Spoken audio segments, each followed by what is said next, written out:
48% of the Muslim in the United States of America believe that there are Muslim first, there are American second. Our purpose is to change this culture because they're infidel and what they're doing is not pleasing to Allah, and we are the soldier of Allah who will make them do it. Kamal Saleem was born in Lebanon to a devout Muslim family.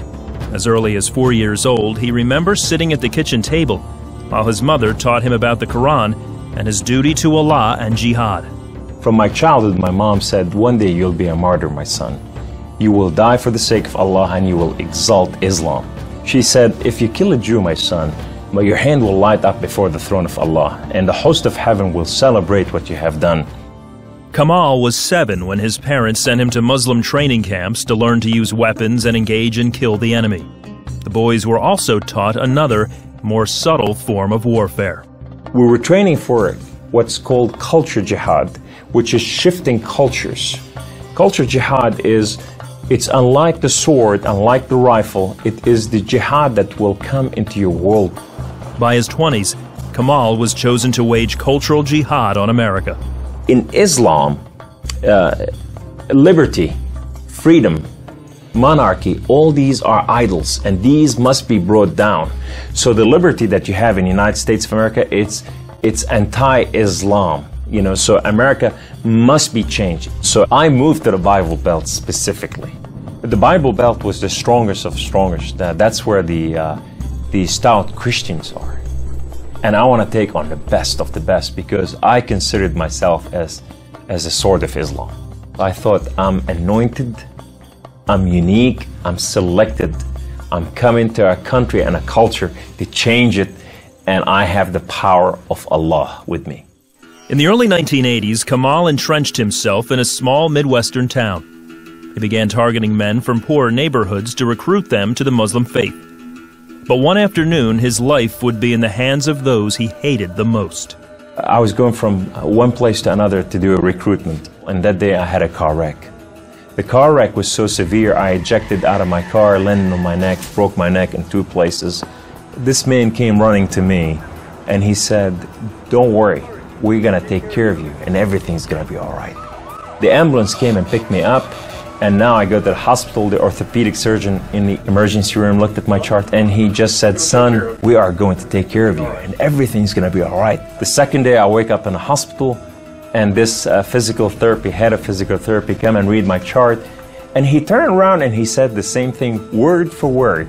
We are going to take care of you. At first, Kamal was frightened by their words, because these men were all Christians.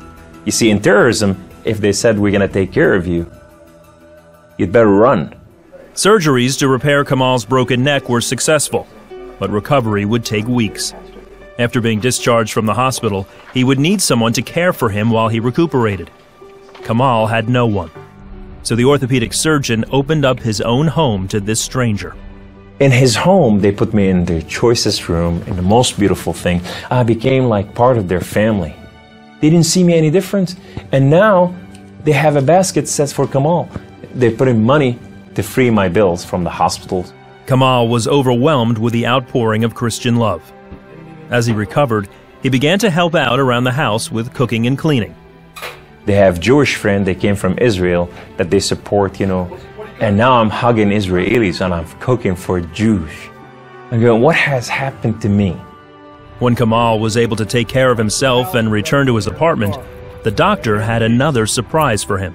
He said, this is the keys to the house, and here's an extra key, this is your new car. We just want to bless you. You can come anytime you want. So I go to my home, and I go to my cold place that I have been there in months, and dust is this thick. And I just gotta settle this issue with my God to know that if it's real or not. So I walk inside, I shut the door, I go right in the eastern window, and I fall on my knees, and I put my hands to the heavens, and I cry up to my God. Allah, Allah, my Lord and my King, why have you done such a thing to me? I'm okay with the car wreck. I'm okay with all this, but why did you put me among Christians? I'm confused. These Christians and Jews, they're good people. There's nothing wrong with them. They don't want to kill us. They're not the same thing that I learned about them. Allah, these people have relationship with their God. These people, they cry out to the God and they answer them. I want to hear your voice. I want to hear you love me. If you're real, speak to me. I want to hear your voice. Guess what Allah said that day? Absolutely nothing. Kamal felt that because he questioned his faith, the honorable thing to do was to end his own life. So I went to reach out my guns and put it in the right place and clock out. I heard the voice. The voice knew me by name. He said, Kamal, Kamal, Kamal, why don't you call on God of Father Abraham and Isaac and Jacob? And now I fell on my knees and I put my hands to the heavens immediately as I heard the voice, and I cried out with every fiber within me, God of Father Abraham, if you are real, would you speak to me? God of Father Abraham, if you are real, I want to know you. Well, God of Father Abraham came to the room, and he filled the room with his glory, and his name was Yahweh. The Lord is one. In his hand, he has holes in his hand. He has holes in his feet. His name is Jesus. I said to him, who are you, my Lord? Who are you? He said, I am that I am. I said, I'm a simple man with a simple mind. What is that supposed to mean? He said, I am the Alpha, I am the Omega, I am the beginning, I am the end, I am everything that is in between.